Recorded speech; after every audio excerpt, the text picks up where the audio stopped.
Okay, great. There we go. Excellent.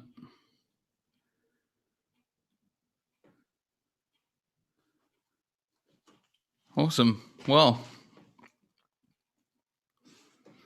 cool. Hey, everyone, and welcome to Esben, all the way from Denmark.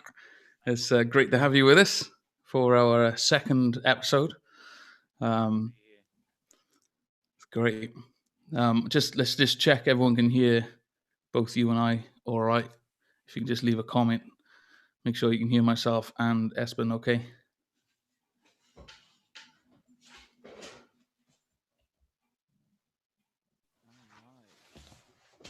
All right, good. Cool. So it's been a while since I last saw you. Yeah, definitely. It's more than a year. Is it been that long? I think so. Wow. Yeah. It probably is, yeah. April last year, right? Yeah, you're right. It was, yeah. Yeah. So it's a bit Songwriting. Yeah. It was a songwriting weekend in Colin. Yeah. In Denmark. Yeah. Actually, I think the last time we agreed that it was my turn to get to you guys. Absolutely. Yeah. So sorry about that. No problem. Cool. So what have you been doing since I saw you last April? I think you were in a process of recording some songs to be released. Yeah. So we were when we were chatting last time. Since then, we released an album with Open Church Worship, and we recorded that. So we were in the process of like doing the demos in a studio kind of version, and then we wanted to record them for the big convention in the summer. So we did that, and yeah, it's been pretty good. It's been received very, very well. Yeah. So a lot of the album was in Danish. Yeah. Only one song that you would know and be able to sing together with me on. Yeah. So are there many Danish worship albums? I think there's a few bands at the moment, few artists that does it. We have around 4 or 5 Danish artists. There's a lot of like people writing songs and releasing like one song and stuff like that in a simple video on YouTube and stuff like that. That's quite big here, but like for a proper recording in the studio or and all of that, there's not that many doing that at the moment. So are there any churches that have released a full-on live worship album before? No, I don't think so. Not in Denmark. So you're pioneering, man. I think it's hard to do it live. Yeah. It's but it was like the day after when we went to the studio. You know, we went to the studio the day after and wanted to listen how it was. You remember all the like small mistakes there was here and there and all of that. And it's the first time we did it. So it was generally it was with tears in my eyes when I was sitting and listening to the crowd, because that's the whole thing with worship, coming together, worshiping, praising God. Yeah. And when you hear 1,500 people join in, one thing is it's with your own songs, just 1,500 going mad and praising and worshiping God to those songs. That's just amazing. Yeah. That's so good. And it's so good to see, you know, we at Navah, we talk about, you know, our local expression, you know, I think Elevation Worship say that, you know, we're giving people praise that they don't know how to pray themselves, you know, when we write our songs. So I think that's why it's so special writing those songs for your local congregation, you know, your local community. Yeah, definitely. That's so cool, man. So we've had a comment on Facebook about, on YouTube about your record wall behind you. Yeah. That's pretty impressive. How did that come about? Well, yeah, it's not all my records. You wish. Yeah, I wish I was that kind of artist. Then maybe it wouldn't look like that in the background and with the light and all that. But yeah, no, it's I just went to like a secondhand shop and asked them for a good price for all their records, and then it's quick calculation is £100 of records there. Wow. Okay. So it's not that it wasn't that expensive. That's a good deal. Yeah, it was. Yeah. And just a nail, and then that's it. That's so good. Yeah. That's so good. We're always talking about creative things we can do with our spaces. Yeah. Do you find the environment you're in affects you in your creative process and your creativity, your creative thinking? Like, do you need a good environment for that? Yeah, definitely. That's what I tried to do with this basement. To like do something with instruments and things that can take me somewhere. And then yeah, definitely when we do creativity, that's super important. Yeah. Yeah, that's cool. I like it. Yeah, it looks good, man. So tell us about so where are you? What do you do for a living? How did it? How yeah. It all changes very soon. You don't even know this. And news. oh no, I don't even know if I can say this live. No, I don't think I can share all of it live. That's terrible. That's terrible. Yeah, for the moment, right now I'm worship pastor, creative pastor in Open Church in Denmark, in Herning, the city where I'm in, and we're a church in the Apostolic denomination, Acts denomination, in Denmark. But we're an individual church, and we have 2 other campuses, one in the capital, and then one in Zambia and Dola. And I'm on 1 day a week. So it's a 1 day a week job. And we all know a 1 day a week job in a church environment. That's pretty much a full-time job. So looking forward to seeing what's going to happen there. And then yeah, then we on the other things that I do, I work in a juvenile prison. Wow. Working with young criminals and trying to get a better life for them. It's a place where it's never the same day, so there's pretty much room for creativity sometimes, and you have to think creatively to solve some of the problems and issues that we have there sometimes. Yeah, for sure. Yeah. Yeah, sounds. And in the juvenile prison, it's very different. But I'm using music there also, so I'm teaching music and songwriting. It's pretty much gangster rap they want to do. Yeah, and it's different words that I would choose to use. But I'm sitting there together with them and trying to find a melody on all those words that I wouldn't use. Yeah. So that's and they call me the priest producer out there. Excellent. I like it. Yeah, I've done some work with our youth justice service here in Newport, and we were just kind of trying to get a music project up and running actually, and then the whole lockdown thing happened. So we haven't been able to do it, but it's something we want to explore in the future. So that's really cool you're doing that. I think music can bring a lot of hope, to people in those kind of situations, and it's good. It's a good way just to express as well, even if it is gangster rap. Yeah.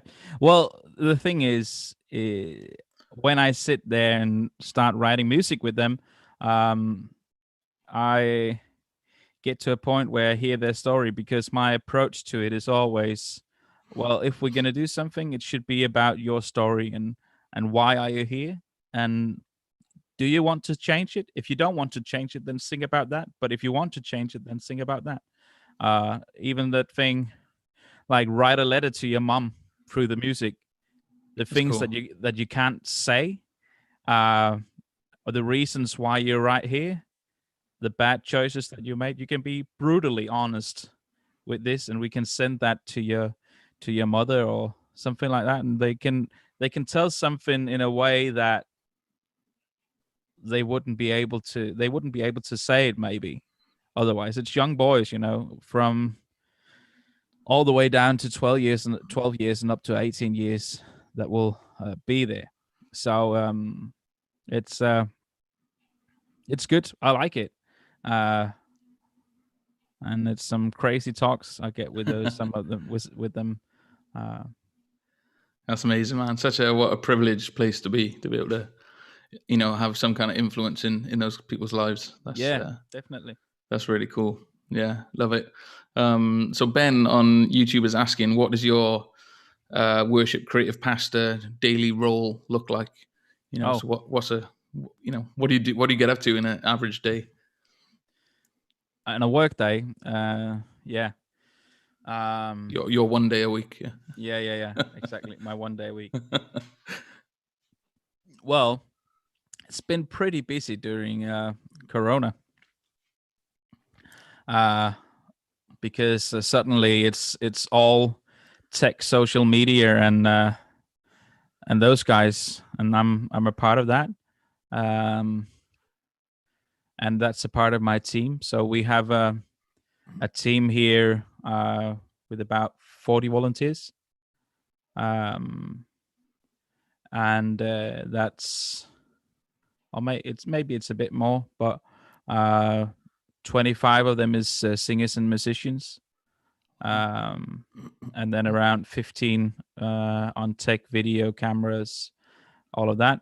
And I oversee that whole department, and I have a team there. And then also I'm a part of like the leadership of the church. So it's basically the first part of the day is meetings, talking about issues, administration, all of that, getting all that solved, and then normally I would then force myself to have some time off looking at some different projects that I'm working on. It could be some songwriting or some devotionals for the coming months, planning that out. Then it's also taking care of, team night, making sure that we have vision there, have a good schedule, have a good time frame for like the team nights. And then my general, the most important thing for me is making sure that like evaluating together with people, with the worship leaders, with the music directors, from Sunday to Sunday, seeing where did you hit the spot, what should we do more of, making sure that like the service that we have is smooth and recognizable. Great. Yeah, that's cool. Busy. Pretty much it. Oh, that's it. Yeah, just that. Man, all in day's work. All in a day's work. I love it. Oh, very good. Cool. So, I believe you got a guitar with you, and you can share some of your music with us. Yeah, I do. Do you want to introduce a song and then share it with us? And yeah. I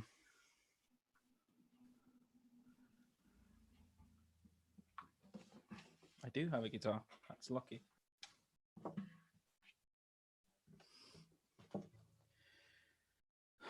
Hope sound is going to be good. I don't. I'm not. I haven't tried yet. That there's really good sound on guitars and stuff like that, but on Zoom. But we're hoping this time. This song is called "You Will Never Leave Us," and it's out of that passage. I mean, it's in the Hebrews. Can't remember anymore. It's 2 years since I wrote it, but where it says like this: "You will never ever leave us. Never, never, never ever forsake us." And it's written out of that passage of scripture that God is he's with us through it all, through everything, through our darkest times, and yeah. And I really think actually this was released. It was released in December. All of these songs, and one thing that we found with this song is that it's been huge in the church during the COVID-19, because it's just written into that. It goes like this: when darkness comes like a storm and fear is hard to overcome, one thing remains: Jesus, you're the anchor of my soul. And I think that that's one of the things that we've seen, and that I feel for the church at the moment, is that we need to learn, suddenly, all of us, to just hang on to Jesus and be close to him. Yeah.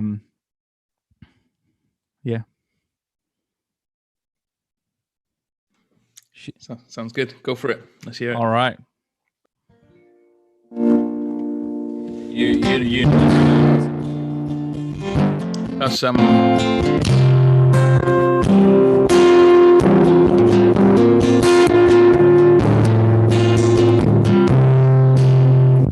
that guitar is distorting again, so I don't want to turn that down. Oh, wow.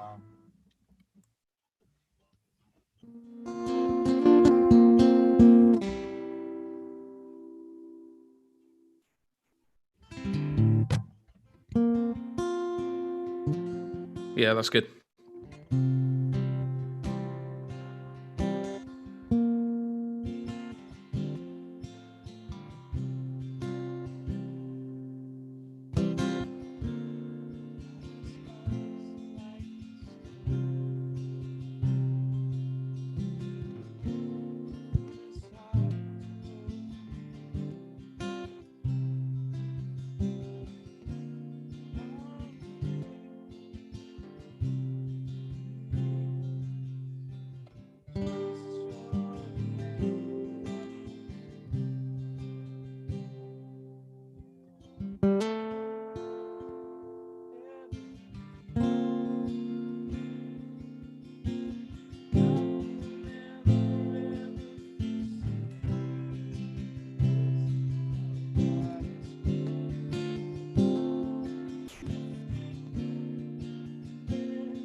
Cool.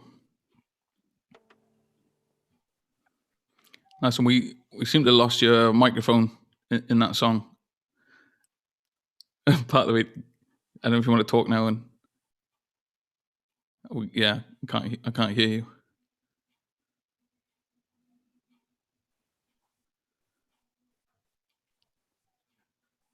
Gotta love technology. Yeah. You're back. All right. Let me see. So you could have said that earlier, Matt.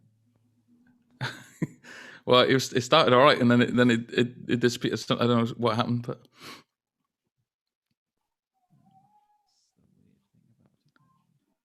All right.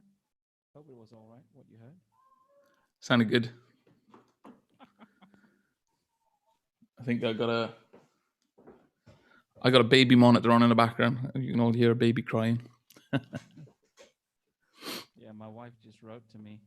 Yeah. I can only hear the guitar. Ah, there you go. Cool. Well, we'll get it sorted for the next song. Yeah, I'm trying to. Yeah, no worries. Technical. I think this whole era of this Corona has really forced us to tackle new technologies.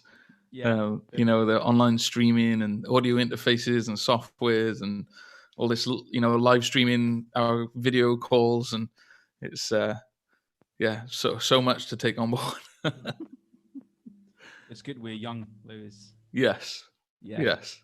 So we'll be able to manage to get through all of that. Yeah, absolutely. Yeah, do you know? I think it's such a. I don't know how it's been out there, but obviously the well-resourced churches have probably found this a lot easier and been able to adapt much quicker by getting in the right equipment and having the teams to be able to be able to pull it together, etc. Yeah. And I suppose for you, you've obviously blessed with a good-sized team at the church, so being able to pull stuff together pretty well. But I'm sure there's a number of churches that are probably struggling with what to do or how to do it. I don't know. Yeah. Yeah, at the moment, we're quite fortunate. We have a good and solid team, but still, it's a lot of people that in the beginning, we had to cut it down to like we were only, and I know I'm saying only, we only allowed to be 10 together. Okay. Denmark, and you're allowed to be 2 or something like that. No, just same household. All right. Yeah. Yeah. Yeah. That will test your marriage. Yeah. Well, we've just my baby's 9 months old now, and so we were home. Yeah. So I work from home, and Kate's been home maternity leave, and all right, and then this she literally 2 weeks going back to work, and then the lockdown. So we've been at home together a long time. So yeah, it's been. We're still married, so that's good. We're both alive, so it's good. Married and alive. That's the most important in that. Absolutely, yeah. So we've got a question on YouTube from Daniel. He's asking, what do you think will be the biggest change to worship coming out of COVID-19, out of the Corona pandemic? So for worship, well, it all depends right now on whether or not or when we are allowed to participate in worship, like with the band and all of that. Out of the churches that we used to come in, there's a lot of different. The state church has a whole different way. The main thing is, I think, worship for us as Christians. We're certainly not allowed anymore to just have the Sunday service to fall back on. I think that's one of the biggest changes. I think it's a good change. because what we're talking about is as worship leaders, how can I, as a worship pastor, how can I make sure that my church is still worshiping God? Do they know how to do that? Um, have we already have we taught them enough about that? Um, so I think that's some of the issues that we face, or the congregation faces. I think that's why a lot of people are very eager to get back to church also, because you need that space. And the big change can be if we can actually learn people to worship in their homes, then I think the church will grow. Church homes will be, if they're filled with worship during the week before they come to church, I think there'll be a very different atmosphere when you then join together to worship. Yeah. Yeah, that's really cool. I think, yeah, I've been thinking about that whole, as you as a worship pastor as well, and myself for a number of years, it's always something we say to people is, you need to worship in your own space, in your own time with God. You need to have that, and I don't think we do, because we become so reliant on the public gathering and having these amazing worship bands and amazing worship experiences. So we don't really, we'll watch some YouTube videos of the new songs, etc. But do we actually engage in that worship? Probably not so much. Speaking for myself, but actually, we've been forced into that place of one, personal devotion, personal worship, like in our own spaces, in our own time. We've had to do it now. And so, yeah, I think that's a great thing to come out of this, is because actually I think we're birthing we're birthing a generation of worshipers, who are worshiping in spirit and in truth, because that's all they have. They don't have, I mean, don't get me wrong, it really helps to have the music videos and the albums and all those things to worship to if you're not a musician. But that's really, really helpful. But it's still, you're still on your own in that space. So it's I think it's really exciting, what we'll see at the other side of this. And can you imagine that first meeting when you all come together again? Yeah. I had a few gifs on that I've been posting. Like, oh, you do? Yeah, I can't share them now, but it's like that guy going mental towards the stage, Yeah. Come on, everybody. Absolutely. Yeah, it's gonna go off, man. We're gonna like blow the roof off. It's gonna be amazing. Yeah. So good. Man. Yeah. So how have you found it then, as a team during this COVID-19, like, in terms of, not so much just the music and worship, but as a community, as a church, how have you coped and managed to keep community alive? Yeah, we've been so we were able to be together with 10 people, and that's been good.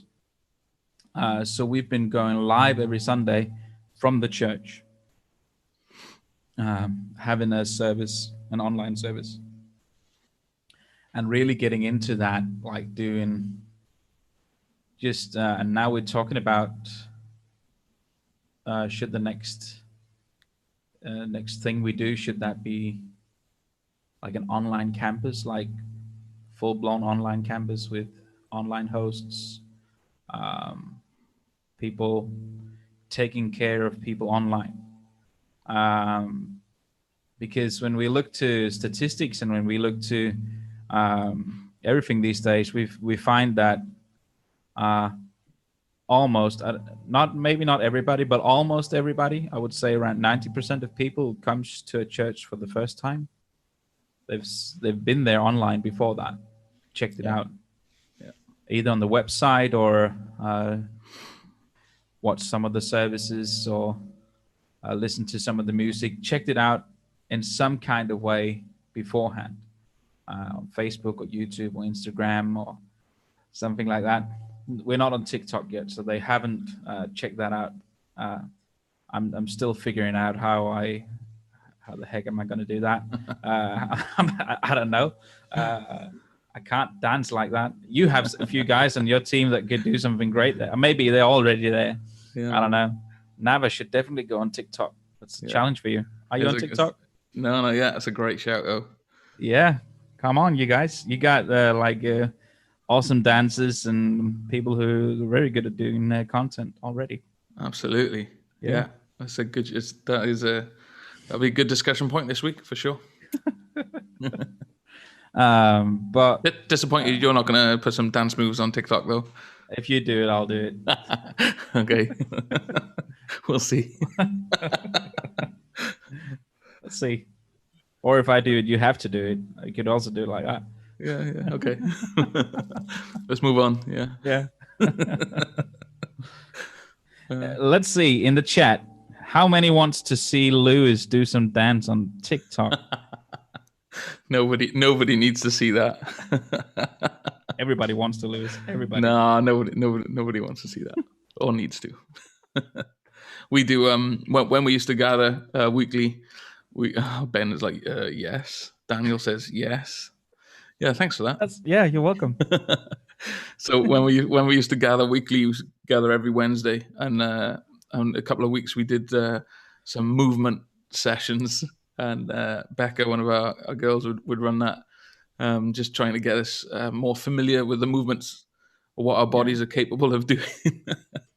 So it was very interesting. Are you more familiar now, Lewis? I'm a little bit more familiar. Yes, I'm familiar in the sense of I know my body doesn't move like in my head I think it should. Yeah. But and I was always out of breath at the end of it as well. So yeah. It was a good workout, a fitness session more than anything. But, all right.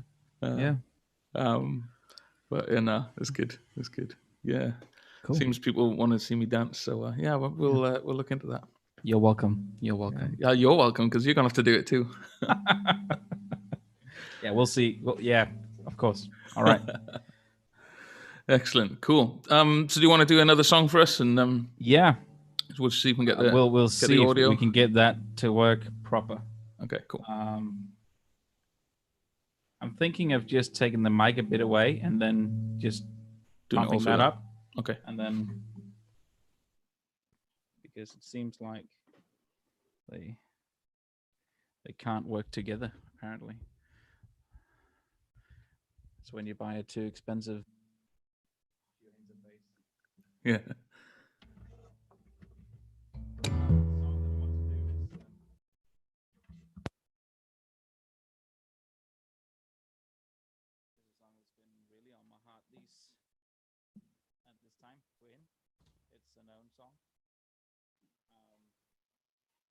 Can you turn your mic up a bit?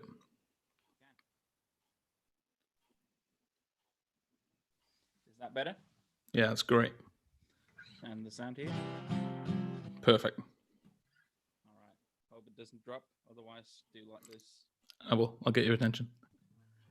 But it's a song it's an old song from 2003, and it's just been on my mind. How he loves us. So it's a cover song, but it's a song that I really think speaks into what we talked about with this whole COVID-19, that one of the things is we need to learn to praise. Through praise, something shifts, something happens. But what we also need to remember that we don't get reminded of as much anymore is how much God loves us and that he cares about us and he wants to spend time with us and all of that.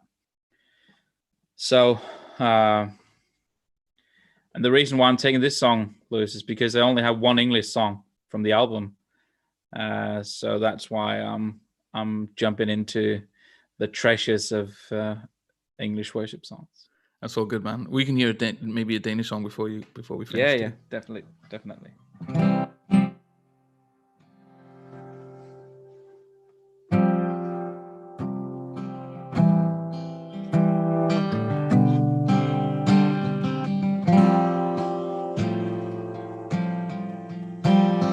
He is jealous for me. Looks like a hurricane. I am a tree bending beneath the weight of his wind and mercy. When all is sudden I am unaware of these afflictions, eclipsed by glory, and I realize just how beautiful you are and how great your affections are for me. And oh, how he loves us, oh, how he loves us, how he loves us so. He is jealous for me.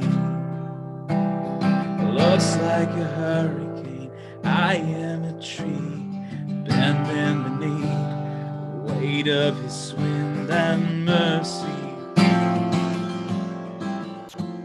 When all of a sudden I am unaware of these afflictions, eclipsed by glory, and I realize just how beautiful you are and how great your reflections are for me. And oh, how he loves us, oh, how he loves us, how he loves us so. Yeah, he loves us. Oh, how he loves us. Oh, how he loves us. Oh, how he loves. Now we are his portion and he is our prize, drawn to redemption by the grace in his eyes. If his grace is an ocean, we're all sinking. And so heaven meets earth like an unforeseen kiss, and my heart turns violently inside of my chest. And I don't have time to maintain these regrets when I think about the way that he loves us. Oh, how he loves us. Oh, how he loves us. Oh, how he loves. Yes, he loves. Oh, how he loves us. Oh, how he loves us. Oh, how he loves.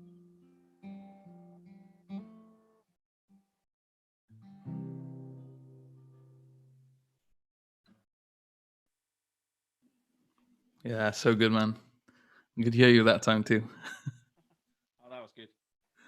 Yeah, it sounded really good. Such a powerful song. I love John Mark McMillan. He's amazing. Such powerful words. Yeah, and I think words are such great hope in this time as well. You know, just such a great, and this is such a great opportunity for us to draw closer to God. I think in this time, and just it is definitely. So one of the things we've been talking about is our mental health. You know, and I think even as Christians, I think sometimes we can, we've got God. You know, I shouldn't have mental health problems and all this, but actually, our own mental health is, I find, it's like exercising. You know, we have to do things to keep ourselves in a good state, in our mind. You know, and I guess lockdown has really been challenging for some people. So is there anything you can, that you do or you can think of that would help people who may be struggling with times of isolation? Yeah, I have the answer for that, Lewis. Amazing. Yeah. Actually, I've been just today. I had to do like a devotion for the church. That's one of the things that we do during the daytime, during the week time, Monday to Friday. We come with the morning devotion, and I was I listened to a guy called Michael Maiden. Do you know him? Yeah. Yeah. And he was talking about Matthew 11:28-30. Let me see. Let me just find it. Just a sec. Got a Bible over here. Great.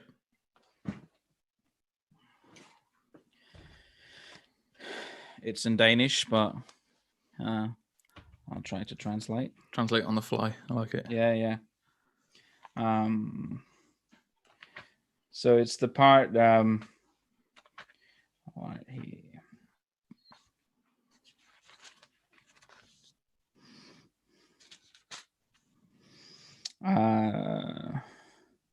Come to me, all you who are wearied and tired and put on with heavy burdens, and I will give you rest. Right?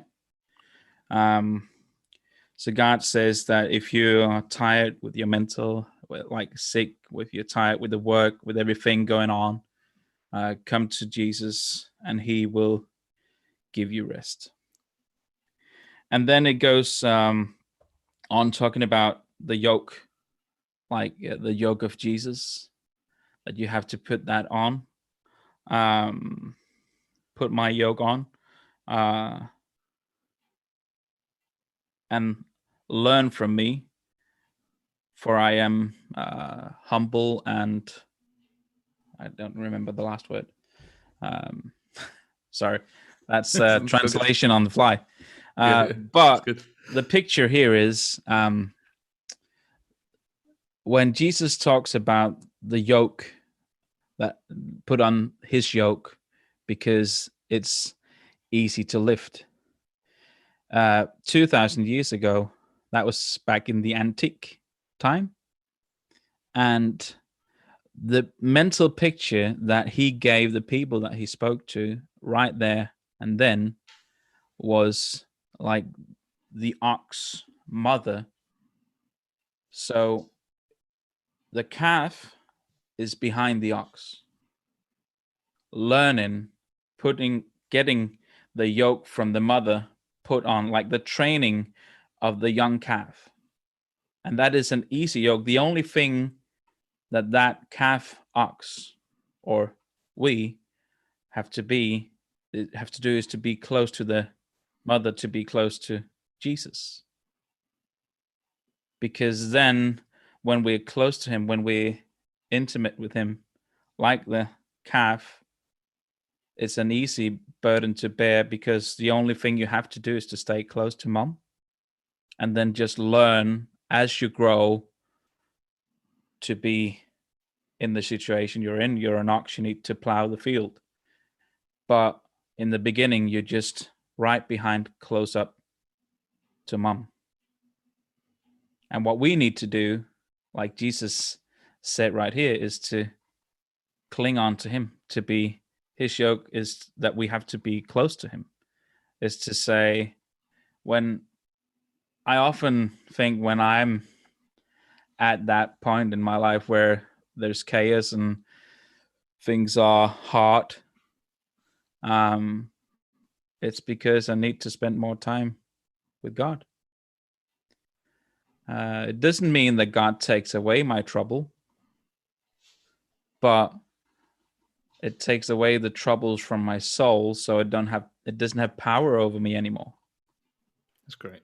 So the chaos the chaos might still be there, but it doesn't have the power of my mind, because it's taken away from my soul. Because I cling on to God, I cling on to Jesus, and so good. And I think maybe, I don't know if you've heard the story of me with my kid and all of that. No, but I think that's I'm going to tell that very soon. But we've been through some stuff. I know you've been through some stuff. I've been through some stuff with the company gone wrong. Something with that a debt that I had to face because of that. And the only thing that got me in the beginning, it was over my head, over everything. I couldn't see nothing but numbers when I fell to sleep at night. red numbers, because of the bank just closing the company from one day to another, right? And then finding out how to get through that stressed, almost, we're not sure, but it feels like when you look back on it, it might have been a depression for a period of time right there, where I said some things that I shouldn't have said to my family. I did, because everything was everywhere. And what I needed to do was to get my head right, or my soul right, because I couldn't do anything about what had happened. It had happened. So that situation didn't disappear. But by drawing near to God, or clinging on to him, or like getting close to him, I got my mind right. So it doesn't even now, it doesn't control me. It's still there. It's sorted. It's there. I can see it. If I log in, I can see what happened, but it doesn't affect my mood, or my dreams, or my family life. It's great. Because it's in a different place. It doesn't mean that I don't take care of it. It doesn't mean that I go like somebody who doesn't have his feet on the earth, thinking that God will take everything. God will just like that. It has to disappear, stuff like that. That's not where I am. I'm going to work hard. If that happens, praise God. But I'm working hard to just do my bits to what happened. But it doesn't affect me anymore. And it was the same thing with actually one of the songs. The last song I'm going to sing is called "Give Me Faith." Eller "Giv mig tro." And it's a song I wrote like 6 years ago or something like that, where I was in a period of time where I just felt God speaking to me. Hey, dude, you. That's how he speaks, dude. Always. Yeah, you need to have more faith in your life. You need to learn more about faith. So I started studying it, started reading about it, started doing that, and when I do that, it turns into lyrics and stuff like that. Sometimes it's lyrics that get put into a song, and sometimes it's just, it is what it is. But this time I couldn't finish it. Just kept on going, and I was sitting one day. I think I had 8 verses and a chorus that I kind of liked, and different parts, stuff like that. And then one day it said, I had this feeling, go, it's now. I sat down to the computer, 15 minutes, done. Like it just came like suddenly a download, knew some tweaks and changes and stuff like that. And then that same night when I came back to church, we were believing for a new building in the church, and we were looking for something. We found something, and we needed to pay 1.5 million pound for it. Oh, wow. For that building. It was massive. You could have, it was like a dream building. It could be like a community center with skate parks, and wow. You could have like 5 indoor football fields in that building. It was huge. And we came back. It was quite a big step for our church, because we're a church around 350, 400 people, 200 to 250 to 350 on a Sunday. So that's a big building. for us to take on, but we were feeling it. We were feeling that that was the step that we needed to do. And the price was 10 million krona, around 1.3 or 1.5 million pound. Then we came back that night. I just finished the song called "Give Me Faith," talking about God being with us through everything and all of that. And on that night, the church, on the night that I finished it, the church just got told that an anonymous person that wasn't a part of our church gave 10 million krona to the church for the new building. Wow, amazing. I was like, what? Was that why I needed to finish this song that just talks about how faith rises in us and how we should cling on to God and all of that? And it became, we started playing it in the church, and it just became something that spoke directly into that. Then we came to the summer, and then everything was settled, and just out of the blue, we lost the building. Like, they sold it to somebody else. Somebody was trying to cheat somebody, and all of that. Water under the bridge.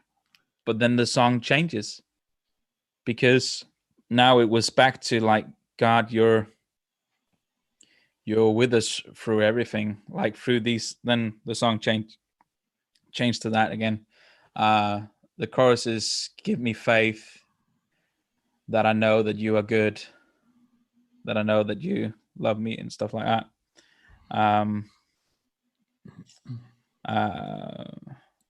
My heart is broken by your wonderful grace, that you, the creator of the earth, worries about me. And then I think it must have been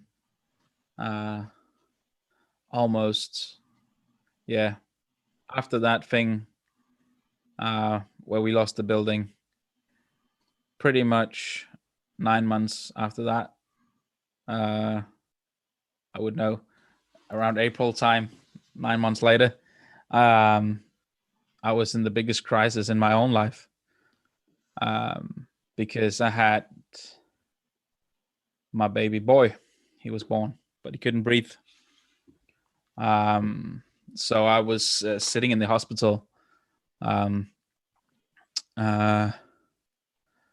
with him, and then suddenly he had a bit of trouble, but I was alone with him. My wife was getting ready to join us, and then all of a sudden he just got all like, what's it called? Gooey, you might say. He was like floppy, yeah.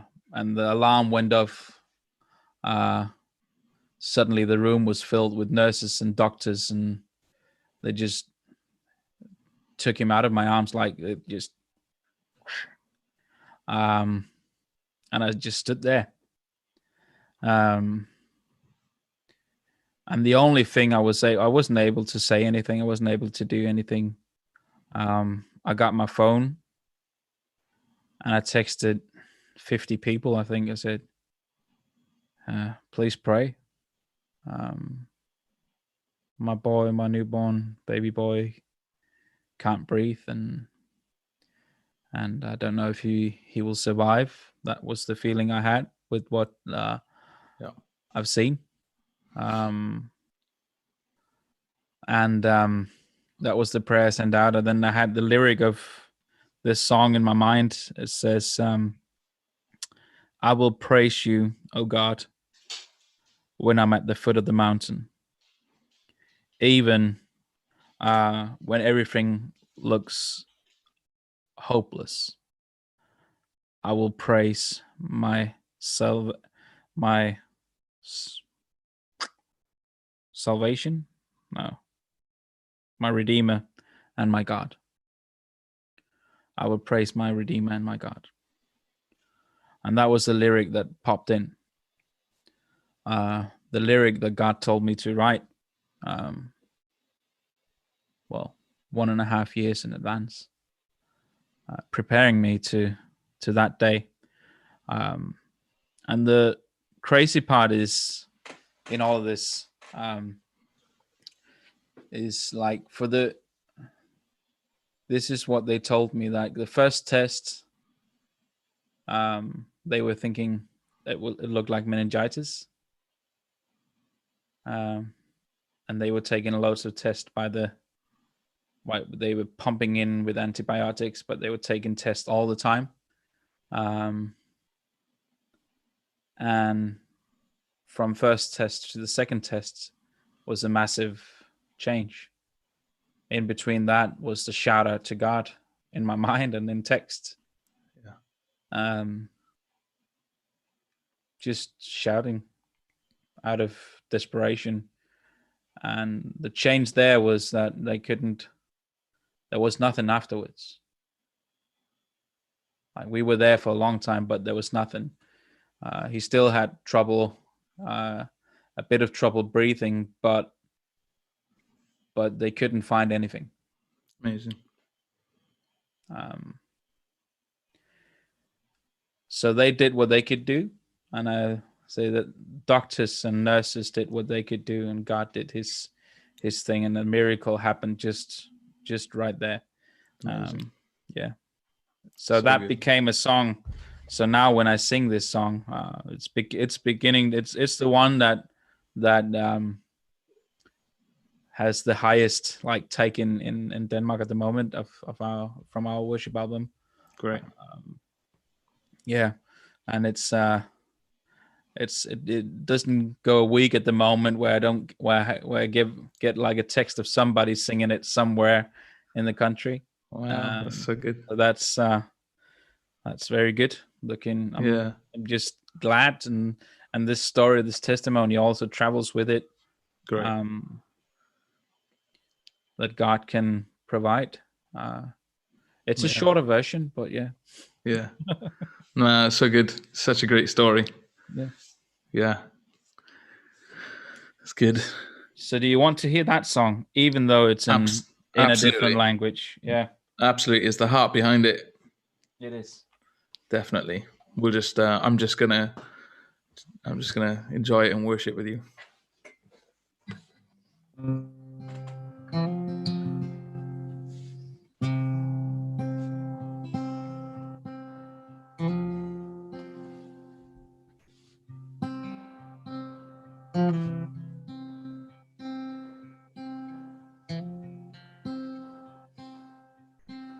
Lær mig, o Gud, at finde tro, så bjergene flyttes og barriererne smuldrer. Vis mig, hvordan jeg beder stort, for du har store tanker om mig. Giv mig tro, så mit hjerte finder ro, så jeg ved, at du er god, og din kærlighed er stor. Jeg er brudt af din underfulde nåde, at du jordens skaber bekymrer dig om mig.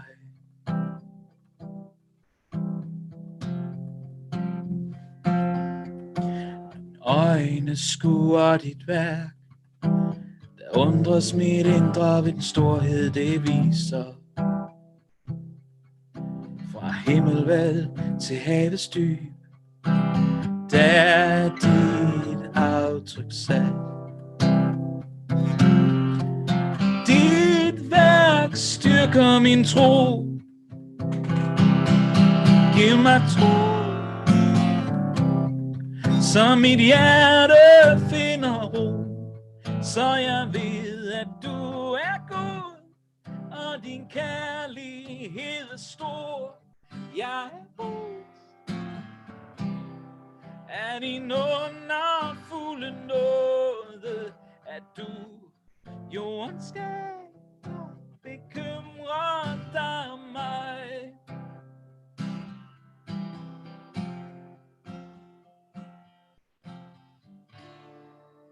Jeg overgiver mig til himmelens og jordens skaber, forundres over alt. Dine tanker handler mig. Jeg vil prise dig, o Gud,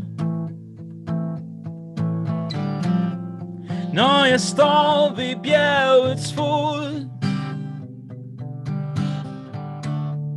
Selv når det ser håbløst ud, vil jeg prise min frelser og min Gud. Yeah.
Så mit hjerte finder ro, så jeg ved, du er god, og din kærlighed er stor.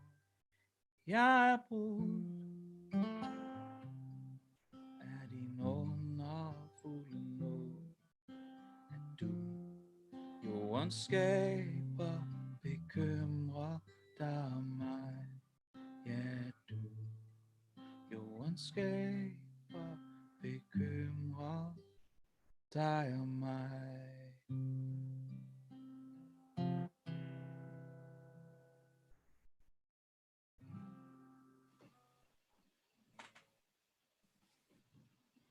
Oh, so good, man. So good. Loved it. Oh man, thank you for spending some time with us and sharing your stories and what's going on with you guys in Denmark, and sharing your music as well, and the heart behind it and the stories behind it. It's awesome. I really appreciate it. So, it's been good. It's been great. Yeah, and we should definitely connect more.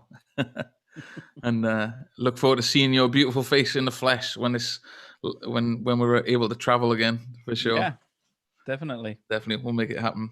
Yeah. So we can talk about that thing that we can't talk about live in a minute. Okay, sounds good. Excellent. Well, good. Well, thank you for everyone for tuning in, for those who are watching live and those who probably watch afterwards. Appreciate you supporting.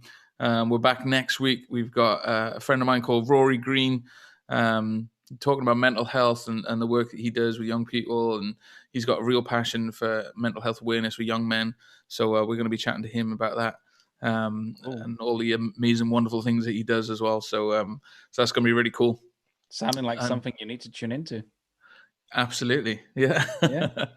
Yeah, definitely. He's a good guy, very passionate about what he does. So I'm looking forward to that one. It's going to be good. Awesome. Well, We'll see you guys next week. And Esben, again, thank you so much. I really appreciate it.